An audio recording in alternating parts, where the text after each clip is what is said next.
परमपूज्य आई श्री कलावती देवी यांचे चरित्र षष्ठोल्लास. प्रश्न क्रमांक 11. गेल्या वर्षी माझे पोटाचे ऑपरेशन करून मूल काढले. त्यामुळे पुष्कळसा खर्च आला. देवावर माझी पूर्ण भक्ती असून त्याने माझे नुकसान कसे केले? आई म्हणाल्या, भाव तसा देव. मागे एकदा तू माझ्याजवळ म्हणाली होतीस की मला उंची उंची वस्तूच आवडतात. असल्या तसल्या वस्तू मी कधीच खरेदी करीत नाही.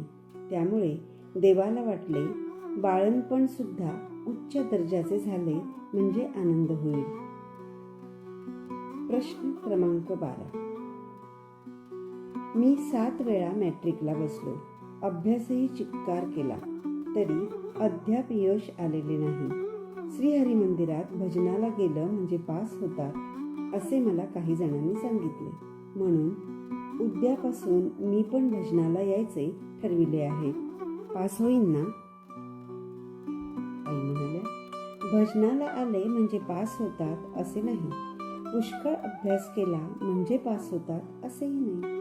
केलेला अभ्यास परीक्षेच्या वेळेला डोक्यात राहिला पाहिजे, हा अभ्यास करण्याचा मुख्य उद्देश. देवाच्या स्मरणाने डोके शांत होते.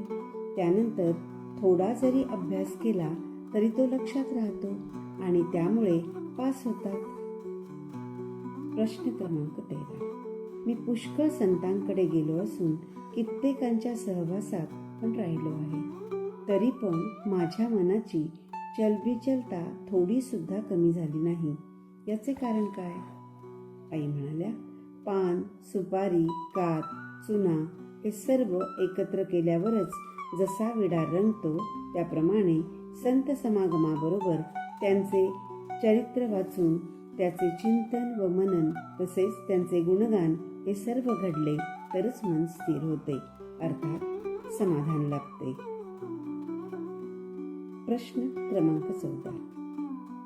आमच्या घरात सर्व माणसे चांगली आहेत, पण एकटा दीर मात्र सर्व व्यसनात संपन्न आहे. घरातील भांडी, धान्य, वस्तू सर्व काही त्याने व्यसनापायीच घालविले. माझ्या सासऱ्यांनी त्याला घरात घेऊ नका असे बजावले आहे. तरी सुद्धा सासरे बाहेर गेल्यावेळी सासूबाई त्याला घरात घेतात, वाढतात, खर्चाला पैसे देतात. यामुळे आम्हाला उभयतांना फार त्रास होत आहे. तेव्हा यावर उपाय काय? आईने उत्तर दिले, तुम्हाला अजून आईचे हृदय माहीत नाही. त्यामुळे सासूचे वागणे सध्या तुम्हाला गैर दिसते. तुम्ही पण त्या जागी असता तर तेच केले असते. आता तुम्ही असे करा की दीराला चांगली बुद्धी देण्याबद्दल परमेश्वराची करुणा भाका, म्हणजे सर्व काही ठीक होईल. प्रश्न 15. माझी सासू फार खाष्ट आहे. लग्न झाल्यापासून आजपर्यंत सारखी ती छळत आहे. सर्व काही ऐश्वर्य असून सुद्धा सासूच्या काट्यामुळे तिळमात्रही घरात सुख लागत नाही. तेव्हा सासूचा काटा नाहीसा करण्यासाठी ताई, दोरा काहीतरी मंत्रून द्या. आई म्हणाल्या, आता तुम्ही एकदा घरातला काटा जाऊ दे म्हणता. पुढे 2 मुले झाली म्हणजे तुम्हाला मग क्षणोक्षणी सासूची आठवण होईल. गड्याला 25 रुपये पगार देतेवेळी कितीतरी जड वाटते, पण घरातील मनुष्य कितीही राबत असला तरी कळून येत नाही. सासू घरात असली तर एक वडील माणूस म्हणून चुकलेले सांगायला, प्रसंगी धैर्य द्यायला आणि घरातील अडचणीच्या वेळी मदत होते. याचा तुम्हाला विसर पडलेला दिसतो. यापुढे सासूवरचा राग काढून टाका आणि तिच्या तापट स्वभावात फरक पाडण्याबद्दल मनापासून देवाची प्रार्थना करा. प्रश्न क्रमांक 16. आई, आज मी भजनाहून घरी जात असता समोरून येत असलेल्या माझ्या सुनेने मला पाहून आपल्या डोक्यावरचा पदर खाली टाकला. आमच्यामध्ये वडील माणसांसमोर जात असताना त्यांना द्यावयाचे मानाचे सूचक म्हणून डोक्यावरचा पदर मुद्दाम पुढे ओढून घेण्याची पद्धत आहे. तेव्हा हे तिचे करणे बरोबर आहे का? तुम्हीच सांगा. आई म्हणाल्या, प्रत्येक गोष्टीतून तुम्ही वाकडाच अर्थ घेत आहे कसे? त्यामुळे एकतर मन अधिक गढूळ होते, भांडणे होतात आणि तिसरे म्हणजे शांतीचा भंग होतो. घरात शांती नांदायला हवी असल्यास दिवसेंदिवस प्रेम वाढविले पाहिजे. त्यासाठी वाईटातूनही चांगला अर्थ काढला पाहिजे. माझ्या ठिकाणी जर तुमचा खरा विश्वास आहे तर तुमच्या सुनेने डोक्यावरचा पदर मुद्दाम खाली पाडला नसून वाऱ्याने पदर खाली पडला असावा, हे माझे म्हणणे तुम्हाला मान्य झाले पाहिजे. प्रश्न क्रमांक 17. माझी मुलगी मूळ नक्षत्रावर जन्माला आली असल्याने भटजींनी शांती करण्यास सांगितले आहे, पण त्याला 1,200 रुपये खर्च येणार. तेवढा खर्च करण्याची ऐपत माझी नाही, तेव्हा कसे करू? आई म्हणाल्या, एवढा खर्च करून आता जरी शांती केली तरी अशांती ही कायमची असणारच. देवाचे नाव जर घेतले तर सर्व दुरिते टळतात. करिता तुम्ही नेहमी जिभेवर हरिनाम घोळत ठेवा, म्हणजे घरात कायमची शांती नांदेल. प्रश्न क्रमांक 18. माझ्या सुनेने आज मला मारण्यासाठी भातात रॉकेल घालून मला वाढले, तेव्हा अशा घरात मी कसे राहावे? आई म्हणाल्या, सुनेच्या जागी जर मुलीने वाढलेल्या भातात रॉकेलचा वास लागला असता तर असा वाकडा विचार तुझ्या मनात आला नसता. कारण सुनेपेक्षा मुलीवर अधिक प्रेम असते. मला वाटते तिने चुलीवर भाताला ठेवले आणि चिमणीत तेल घालून चिमणी पेटविली. त्यावर भात शिजला का हे पाहायला चिमणी चुलीजवळ नेली असावी. तेव्हा चिमणीमधून एखाद्या रॉकेलचा थेंब भाताच्या गाडग्यात पडला असावा. सुनेने तुझ्यासाठी निराळा भात केला होता का? तसे जर असेल तर तुझे म्हणणे मी खरे म्हणेन. ज्या अर्थी सर्वांसाठी एकच भात होता असे म्हणतीस, त्या अर्थी तुझ्या समजुतीचा घोटाळा झाला आहे हे खास. घरच्या माणसांपैकी कोणालाही रॉकेलचा वास आला नसून फक्त तुलाच आला असे तू म्हणतीस. त्या अर्थी प्रथम तुझ्या पानावर भात वाढला गेला असला पाहिजे आणि तो वरवरचा असल्यामुळे तुला वास आला असावा. प्रश्न क्रमांक 19. माझ्या घरी फक्त आम्ही दोघेच. शेजारीच माझा भाऊ राहत असून त्याच्या घरी त्याची पत्नी आणि 6 मुले मिळून एकंदर 8 माणसे आहेत. सर्व मिळून भांडतात, ओरडतात, एकूण सारखा दंगा चालत असतो. घर स्वतःचे असल्यामुळे सोडून जाता येत नाही. त्यामुळे आम्हाला फारच त्रास होत आहे. त्यासाठी आम्ही काय करावे? आईने उत्तर दिले, तुमच्या भावाकडे पूर्वी तुमच्याप्रमाणे 2च माणसे होती ना, आता 6 वाढली आहेत. 5 महिन्यांपूर्वी तुम्ही 2घेच होता, सध्या 2.5 आहात. अजून 4 महिन्यांनी 3 माणसे होणार. पुढे क्रमेण प्रपंच वाढत गेला म्हणजे तुमच्या घरी पण भांडणे, ओरडणे, हसणे, रुसणे सुरू होणार. तेव्हा तुम्हाला सहन करावेच लागणार. म्हणून आत्तापासूनच गलबल्याची सवय होत गेली तर कुठे बिघडले? प्रश्न क्रमांक 20. परमेश्वर आम्हा सर्वांचा मायबाप आहे असे तुम्ही म्हणता, तर मग माझे शिक्षण झाल्याबरोबर लगेच सरकारी नोकरी मिळाली, पेन्शन घेतल्याबरोबर लगेच खाजगी नोकरी मिळाली, असे का झाले नाही? शिक्षण झाल्यावर 4 वर्षे नोकरीकरिता खटपट करावी लागली. पेन्शन घेऊन 3 वर्षे झाली तरी अजून मी रिकामाच आहे. तेव्हा देवाने आमच्याकडे का दुर्लक्ष करावे? आईने विचारले, तुम्हाला मुले किती? उत्तर आले, 2. पुन्हा आईने विचारले, काय करतात? उत्तर आले, धाकटा 15 वर्षांचा असून तो यंदा मॅट्रिकला गेला आहे. थोरला आहे तो कुठेतरी भटकत असेल, कारण 12 वर्षांचा असताना मला उलट उत्तर दिल्यामुळे मी त्याच्यावर रागावून त्याला घराबाहेर घातले. तेव्हापासून तो घरात आला नाही. माझ्या वाटणीला तो मेलाच असे समजून मी त्याच्याकडे पूर्ण दुर्लक्ष केले आहे. आई म्हणाल्या, तर मग मी तुमच्या प्रश्नाला उत्तर द्यायला नको आहे, कारण मुलाच्या जन्माला केवळ तुम्ही निमित्त मात्र असून सुद्धा त्याने तुम्हाला उलट उत्तर दिले म्हणून तुम्ही त्याच्याकडे कायमचे दुर्लक्ष केले. परमेश्वराने आम्हाला जन्म दिला इतकेच नव्हे तर वाटेल ते ऐश्वर्य दिले आणि देत आहे. असे असताही आम्ही त्याच्याकडे दुर्लक्ष केल्यावर त्याने आमच्याकडे कसे लक्ष द्यावे हे तुम्हीच सांगा. प्रश्न क्रमांक 21. मी प्रथम पुत्रप्राप्तीकरता नाम घेऊ लागलो. त्यानंतर ती सुदृढ राहावी म्हणून आस पावे तो नाम चालू ठेवले. त्या गोष्टीला आज 15 वर्षे झाली, तरी माझ्या मनाला समाधान नाही. तेव्हा यापुढे काय करू? आई म्हणाल्या, विस्तवात कळत किंवा न कळत जरी हात घातला तरी पोळल्याशिवाय राहत नाही, कारण हा अग्नीचा स्वभाव आहे. अंधारात कळून न कळून दिवा नेला तरी स्वभावाप्रमाणे दिवा अंधार नाहीसा करणारच. त्याप्रमाणे अज्ञानाचा नाश करणे हा नामाचा स्वभाव आहे. नाम कोणी जाणून घेतो अगर न जाणून घेतो तरी त्यापासून फायदा हा होणारच, पण सकाम वृत्तीपेक्षा निष्काम वृत्तीपासून विशेष फायदा होतो. सध्या अजून समाधान का लाभले नाही? केव्हा लाभेल? त्यासाठी अधिक काय करण्याची जरुरी आहे? असे जे तुम्हाला वाटते ते आत्तापर्यंत जे तुम्ही नाम घेतले त्याचाच फायदा समजावा. यापुढे तुम्ही असे करा की परमेश्वर हा आपला मायबाप असून त्याचे नाम घेणे माझे कर्तव्य आहे. त्याची कृपा संपादन केल्याने आपले जीवन सुखमय होणार आहे असे ठाम मत करून निष्काम वृत्तीने, म्हणजे मनात कोणताही हेतू न धरता नामाच्या ठिकाणी लक्ष ठेवून नाम घेत जा, म्हणजे सत्वर तुमची मनोकामना पूर्ण होईल. प्रश्न क्रमांक 22. नाम सगुण आहे की निर्गुण आहे?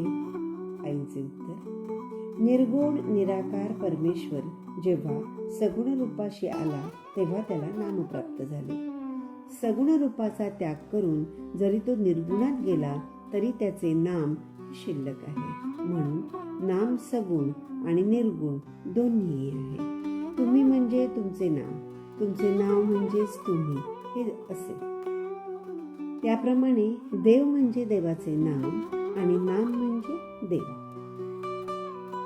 प्रश्न क्रमांक 23. मला देवाचे दर्शन व्हावे अशी सारखी तळमळ लागली आहे. केव्हा दर्शन होईल? आईचे उत्तर, देव हा पवित्र आहे, म्हणजे त्रिगुण आणि षड्विकार रहित आहे. आपण त्रिगुणाच्या कचाट्यात सापडलो असून षड्विकाराने युक्त आहोत, अर्थात अपवित्र आहोत. त्यामुळे देव आपल्या पुढे उभा राहिला तरी तो आम्हाला दिसणार नाही. देवाचे दर्शन व्हावे तर देवासारखे पवित्र व्हावे लागते. पवित्र होण्याकरिता संतांच्या मार्गदर्शनानुसार एकनिष्ठेने अभ्यास केला पाहिजे. मनाची मलिनता पूर्ण नाहीशी झाली की आपण होऊन देवदर्शन देतो. प्रश्न क्रमांक 24. माझे आई बाप लहानपणातच वारले, त्यामुळे वार लावून जेवणे, म्युन्सिपाल्टीच्या दिव्याखाली अभ्यास करणे व धर्मशाळेत राहणे अशा तऱ्हेने मी दिवस घालविले. संसारात पडण्याची इच्छा नव्हती, तरी मित्राच्या आग्रहास्तव गृहस्थाश्रमी बनलो. पण लग्न झाल्यापासून बायको सारखी आजारी असते. मला 2 मुली आणि 2 मुलगे आहेत, पण एक मुलगी मुकी व दुसरी मंदबुद्धीची आहे. एका मुलाला दिसत नाही व दुसऱ्या मुलाला चालवत नाही. या सर्व कारणास्तव मी भयंकर चिंतेच्या तावडीत सापडली आहे. तेव्हा यातून सुटण्यास उपाय काय? आईने उत्तर दिले, आपण आगगाडीत बसलो आणि आपले सामान आपण डोक्यावर ठेवून घेतले तर आपल्याला लोक काय म्हणतील? मूर्ख म्हणतील की नाही? कारण जी गाडी आपल्याला नेते ती आपले सामानही नेते. असे असता धडपड करण्याची काय जरूर? त्याप्रमाणे परमेश्वर जगाचा मायबाप, त्यानेच यच्चयावत प्राणीमात्रांना जन्माला घातले आहे. तो मुंगीला सुद्धा एक दिवसही उपाशी ठेवीत नाही. मुंगीला गूळ, पक्ष्यांना धान्य, गुरांना गवत, एकंदरीत ज्यांना जे हवे आहे ते सर्व काही तो पुरवितो. सदा सर्व काळ त्याचे लक्ष आम्हा लेकरांकडे आहे. असे असता आम्हाला काळजी करण्यास मार्ग आहे कुठे? आपले काम म्हणजे त्या मायबापाचे सतत स्मरण करीत राहणे हेच एक होय.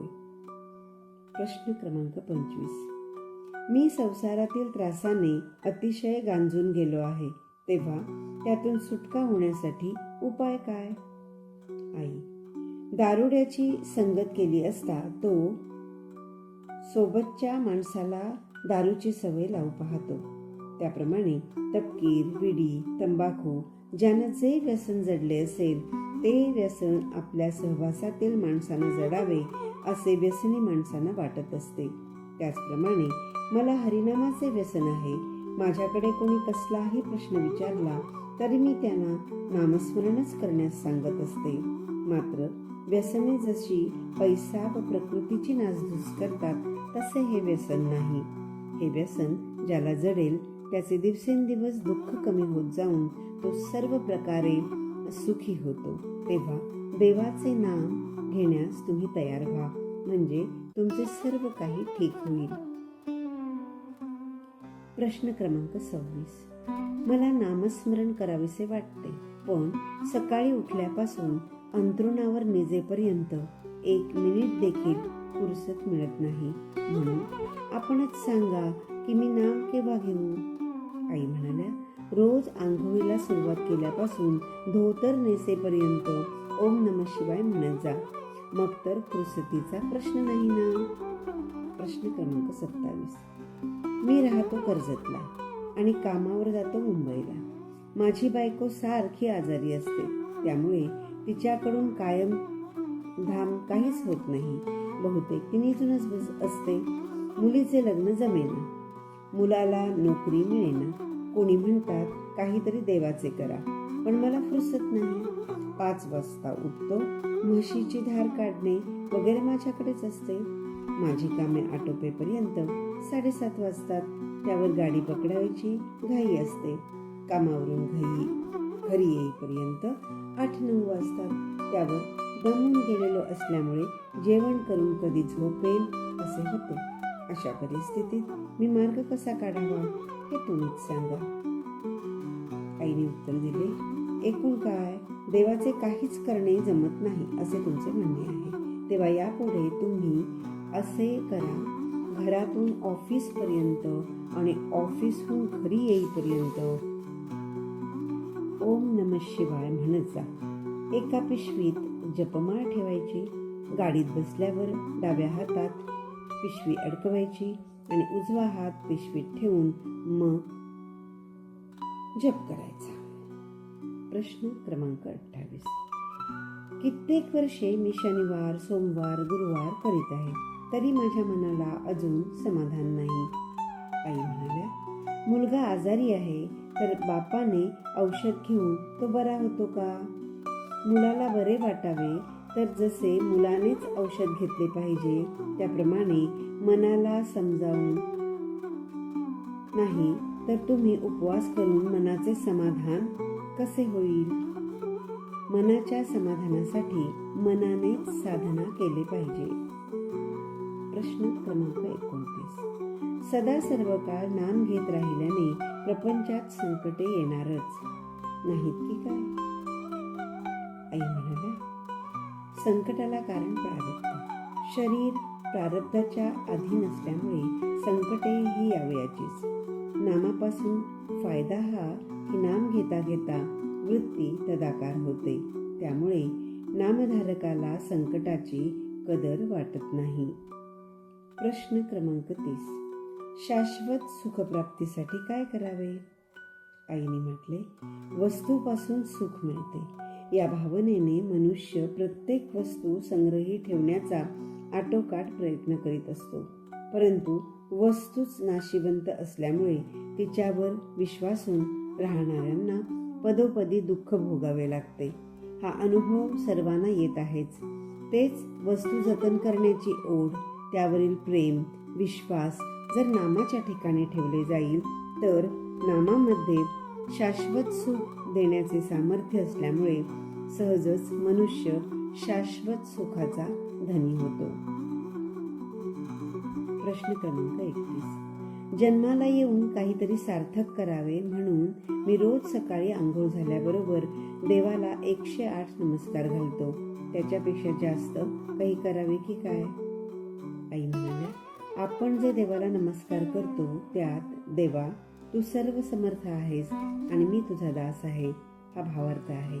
पण नेहमी आपण देवाला नमस्कार करीत असता हा अर्थ लक्षात घेतो का? नाही ना. का घेत नाही? तर दास म्हणून घेणे ही मोठी लज्जास्पद गोष्ट असे आपल्याला वाटते. परंतु आपण सध्या प्रपंचाचा दास बनलो आहोत हे आम्ही जाणत नाही. आपण जर कधी कोणाचा दास बनलोच नाही तर मात्र दास म्हणून घेणे कठीण वाटणे हे बरोबर आहे. आपण खरोखर नश्वर प्रपंचाचा दास बनलो असून सुद्धा केवळ परमेश्वराचा दास म्हणून घेणे मात्र आपणास जमत नाही. ही मात्र मोठी आश्चर्य करण्यासारखी गोष्ट आहे. आपण जर देवाचा वास म्हणून घेऊ तर एका नमस्कारातच भला मोठा फायदा आहे. म्हणजे त्रिभुवनाचा पती परमेश्वरच आपलासा होतो. नाहीतर शेकडो नमस्कार घातले तरी व्यर्थच हो. प्रश्न क्रमांक 32. तुमचे फक्त एकदाच दर्शन झाले की परगावच्या मंडळींचे हृदय प्रेमाने भरून जाते. पण आम्ही 12 महिने श्रीहरी मंदिरात येतो. तुमचे दर्शन आम्हाला रोजचे घडते. असे असून त्यांच्याप्रमाणे आम्हाला अनुभव का येत नाही? आईने उत्तर दिले, जेथे पिकते तेथे विकत नाही. या म्हणीचा अर्थ येथे बरोबर लागू होतो. ओम नमः शिवाय.